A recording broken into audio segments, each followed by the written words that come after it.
রামপাল বিদ্যুৎ কেন্দ্র ফেলে পালালো ৯ শীর্ষ ভারতীয় কর্মকর্তা। নেপথ্যে কি শুধুই আতঙ্ক নাকি দুর্নীতির বিচার ভীতি? রাষ্ট্রীয় আইন ও চাকরির বিধিমালাকে বৃদ্ধাঙ্গুলি দেখিয়ে বাগেরহাটের রামপাল তাপ বিদ্যুৎ কেন্দ্র থেকে অত্যন্ত গোপনে পালিয়েছে ৯ জন শীর্ষস্থানীয় ভারতীয় কর্মকর্তা। Bangladesh India friendship power company লিমিটেডের এই উচ্চপদস্থ কর্মকর্তাদের এমন আকস্মিক পলায়নে বিদ্যুৎ কেন্দ্রটির স্বাভাবিক কার্যক্রম ও নিরাপত্তা ব্যবস্থা হুমকির মুখে পড়েছে। শনিবার সকালে বিষয়টি জানাজানি হলে তোলপাড় শুরু হয় বিদ্যুৎ বিভাগে।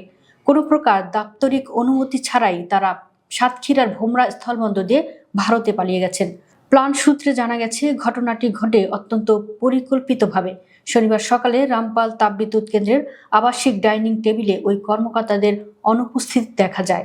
প্রথমে ধারণা করা হয় যে তারা হয়তো বিশ্রামে আছেন, কিন্তু বেলা বাড়ার সঙ্গে সঙ্গে তাদের খোঁজ না পেয়ে সন্দেহ দানা বাঁধে। পরবর্তীতে অনুসন্ধানে নিশ্চিত হওয়া যায় তারা কাউকে কিছু না জানিয়ে ভোমরা স্থলবন্দর দিয়ে বর্ডার ক্রস করেছেন। পালিয়ে যাওয়া এই ৯ কর্মকর্তা বিদ্যুৎ কেন্দ্রের ব্রেন বা মূল চালিকা শক্তির দায়িত্বে ছিলেন। তারা হলেন GM Pratim Barman, Biswajit Mondal, N Surya Prakash Rai, AGM Keshava Palaki, DGM Suresh Kant Mandekar, Surendra Lamba, AGM Pappulal Meena, DGM Arimand Saha এবং সবচেয়ে গুরুত্বপূর্ণ পদ chief financial officer CFO Emmanuel Ponraj Devaraj. এতজন উচ্চপদস্থ কর্মকর্তা, বিশেষ করে অর্থ বিভাগের প্রধান ও জেনারেল ম্যানেজারদের এভাবে দল বেঁধে পালিয়ে যাওয়ার পেছনে বেশ কয়েকটি গুরুত্বপূর্ণ কারণ ধারণা করছেন সংশ্লিষ্টরা। অনুসন্ধানে উঠে এসেছে ৩টি সম্ভাব্য কারণ। প্রথমত, দুর্নীতি ও অনিয়মের অডিট ভীতি। বিদ্যুৎ কেন্দ্রের একাধিক সূত্র বলছে, সম্প্রতি বিদ্যুৎ খাতের বিভিন্ন প্রকল্পে বিগত দিনের অনিয়ম ও দুর্নীতির তদন্ত শুরু হওয়ার গুঞ্জন রয়েছে। রামপাল বিদ্যুৎ কেন্দ্রের কেনাকাটা, কয়লা আমদানি ও নিয়োগ বাণিজ্যে বড় ধরনের আর্থিক অনিয়মের অভিযোগ দীর্ঘদিনের। বিশেষ করে সিএফও ইনামুয়েল পনরাজ দেবরাজের পলায়ন ইঙ্গিত দেয় যে আর্থিক কেলেঙ্কারির কোনো নথিপত্র ফাঁস হওয়ার ভয়েই তারা তড়িঘড়ি করে পালিয়েছে। জবাবদিহিতা এড়াতেই এই পলায়ন বলে মনে করছেন বিশ্লেষকরা। দ্বিতীয়ত, প্রশাসনিক ও রাজনৈতিক আতঙ্ক।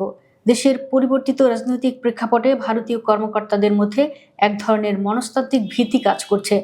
স্থানীয় শ্রমিকদের অসন্তোষ বা প্রশাসনিক রদবদলের কারণে তারা নিজেদের অনিরাপদ মনে করছিলেন। তবে নিরাপত্তার চেয়ে কোনো আবেদন না করে এভাবে পালিয়ে যাওয়া তাদের অপেশাদারিত্ব ও বাংলাদেশের আইনের প্রতি অশ্রদ্ধার শামিল। তৃতীয়ত, দায়িত্বে অবহেলা ও ডলার সংকট। ডলার সংকটের কারণে কয়লা আমদানি ও বিল পরিশোধ নিয়ে বিদ্যুৎ কেন্দ্রের জটিলতা চলছে। এই সংকট মোকাবেলায় ব্যর্থ হয়ে এবং পরিস্থিতির দায় এড়াতে তারা পালানোর পথ বেছে নিয়েছেন বলেও ধারণা করা হচ্ছে।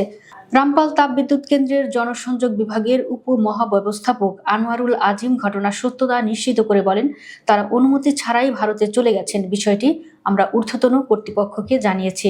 তবে নাম প্রকাশে অনিচ্ছুক প্ল্যান্টের এক বাঙালি প্রকৌশলী ক্ষোভ প্রকাশ করে বলেন, তারা যেভাবে পালিয়েছে তা কোনো ভদ্রচিত আচরণ নয়। তারা এখনকার মোটা অঙ্কের বেতন ও সুবিধা ভোগ করেছেন আর বিপদের গন্ধ পেয়ে দায়িত্ব ছেড়ে পালালেন। এদের বিরুদ্ধে আন্তর্জাতিক শ্রম আইনে ব্যবস্থা নেওয়া উচিত। বাংলাদেশের একটি কেপিআই-ভুক্ত স্থাপনা থেকে বিদেশি নাগরিকদের এভাবে পালিয়ে যাওয়া জাতীয় নিরাপত্তার জন্য অশনি সংকেত।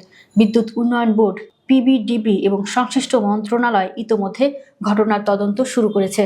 তবে প্রশ্ন থেকে যায়, সাতক্ষীরা বর্ডারে ইমিগ্রেশন পার হওয়ার সময় কেন তাদের আটকানো হলো না? কার সহযোগিতায় তারা এত সহজে দেশ ত্যাগ করতে পারল? এই প্রশ্নের উত্তর খোঁজা এখন সময়ের দাবি।